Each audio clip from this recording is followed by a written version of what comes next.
So, at the risk of revisiting this topic too much, this jellyfish alien that was featured by Jeremy Corbell in the Tubi TMZ documentary UFO Revolution, I'm going to put this footage on so that we can talk a little bit more about it. All right, so this is an enhanced and stabilized version of this jellyfish UFO. We talked about last week, just to give some context, this is at a U.S. military base, and this thing would fly over the base. It would only be caught, not by the naked eye, not by thermal necessarily, but by infrared cameras, maybe thermal cameras, and it would go down into a lake next to the base, and it would be there for like 11 minutes, and it was reported that it would shoot up out of the lake at like a 45-degree angle.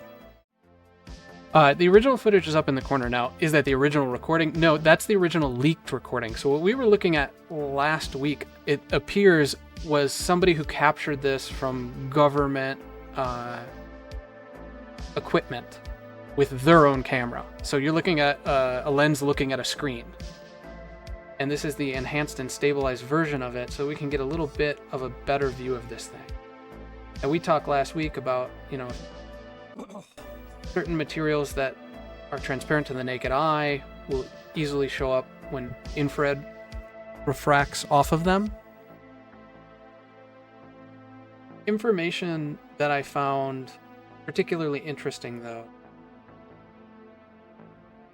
This exact UFO, or a UFO very like it, was described... Oh, the little tendrils are moving, bro. Did you see it move? Yeah, the little tendrils on top of it are moving. I was going to say on the head, like a thing. But everybody reported that it was stiff. Didn't really yeah, that's move. what I'm saying. It's but like, sometimes I'm seeing it and it looks like it's moving. Is it a beholder? It also fades Whoa. kind of in and out, really weird. It almost turned into a ball. This was is weird. slightly different footage than we saw. Well, I think it's just longer and more stabilized. There is footage of it traveling over the lake, which... Bro, hold on. The little tendrils Look, on it's all top are changing moving. shapes. It's a beholder. It's a beholder! It What is a does, it is beholder? moving. Holy cow. I think he's talking nerd. I am. Dungeons and Dude, Dragons. it's changing Oh, okay. shape and moving. No, this footage is way better. There's also a second video of it traveling over the lake, which isn't particularly interesting, other than it looks like it's like just above the water and it is moving at high speed across the lake. That's about all that's happening. It's not this close or this detailed. Yeah, bro, those are its eye stalks up there moving around. We finally thought-formed D&D monsters into reality. So as I was saying, it was reported to have gone in the lake for like 15 minutes and then shoot out, and very specifically they said about a 45-degree angle at high speeds out of the lake. Look! And you can see people in some of this moving on the ground. We pointed that out before. But this, Yeah, nobody's looking up. Nobody's noticing it. I thought you guys would enjoy this because A, it's just better video. It's stabilized. Looks higher quality. Oh, you know what? The high quality might be some AI upscaling, and that might contribute to the movement moving? too. It says enhanced. Now, I don't know what they did to enhance it. That could be AI filling in pixels There's or something something. spinning on the top. See, there's people. It just went right over some people. The other thing that they pointed out big time was that it was not being... they couldn't lock onto it, like with the equipment. Like they couldn't get a lock on the object. Because presumably whatever military equipment is being used here typically locks on to objects. Yeah, you should be able to get that cursor over it, and it's just gonna... Right, and now it's going to track it, and they couldn't get a lock on it.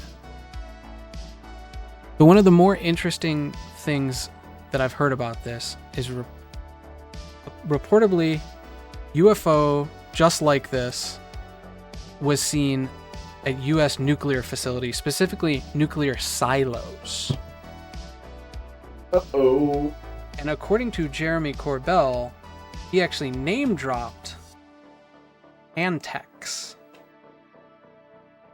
Pantex is a primary United States nuclear weapons assembly and disassembly facility that aims to maintain the safety, security, and reliability of the U.S. nuclear weapons stockpile. So the gig on this is apparently this same kind of anomaly was seen at this facility, and apparently was captured on tape. Now that tape has not leaked or been released, but that is what Jeremy Corbell insists. The documentarian researcher who released this in conjunction with George Knapp. Partnered with Leidos. I've heard that name before. But Northeast... Looks like they used to be in the SAIC. Amarillo, Texas, it looks.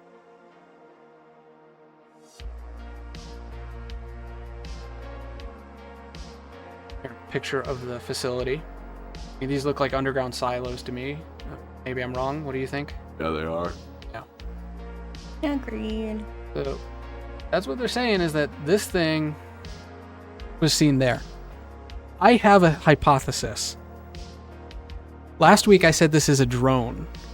What if this is a drone and what we're looking at is its tendrils are designed to interface with our technology? That it's been custom made by probably a mothership or something to interface with our military tech. I think that's totally possible. That's why it looks like it's cloaking. Why it looks so weird. Maybe they have a bunch of Geiger counters. The alien equivalent. Instead of clicky noises, it's like... Well, I'm just wondering, like, it's like this. Like, if you were an ant, you don't have the hands to move the world, right? So, whatever species this is, like, let's just say there was an alien species visiting Earth. Their technology probably isn't particularly compatible with our own. Yeah. But if you had the ability to manufacture technology that could interface with ours, maybe that's what we're seeing, and that's why it looks like jumbled stuff, you know? It's a tool. They stuck a bunch of, like, tube amps inside of it. Like, Right? get out Like, there, boy. Like, I don't mean to make it as simple as, oh, its tendrils can reach into machines, but maybe it just has this is their best attempt to produce a drone, to produce a tool that can interface with our technology. And I think the reported sightings and potentially film of something very similar to a nuclear facility might back up that hypothesis, or at least lend to its credibility. Hi, this is Gavin with Dark Dial. Welcome into the CRT. If you like this video, please be sure to like and subscribe. It really helps us out as a channel, and it helps you find us that much easier. If you can leave a comment down below, we'd love to know what you thought about the video. And be sure to check out darkdial.com. We've got a cool forum you can sign up for, as well as links to all of our social accounts on there. Thanks for watching.